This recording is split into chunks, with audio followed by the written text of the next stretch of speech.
नमस्कार मित्रांनो, टेक्नो मराठीमध्ये तुमचं स्वागत आहे.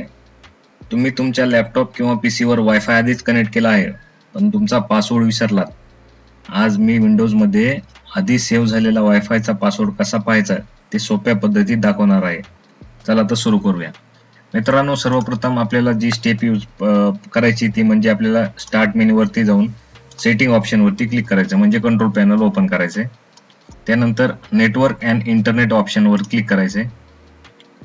त्यानंतर नेटवर्क अँड शेअरिंग सेंटरला क्लिक करायचे.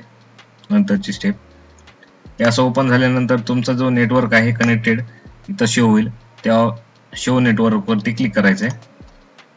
त्यानंतर वायरलेस प्रॉपर्टीज वर क्लिक करायचे आणि सिक्युरिटी ऑप्शनवर क्लिक करून हे पहा मित्रांनो, इथं शो कॅरेक्टर्स केल्यानंतर तुम्हाला जो पासवर्ड आहे इथं जो तुम्हाला दिसेल बघा मित्रांनो, सेव्ह पासवर्ड तुम्हाला इथं दिसेल.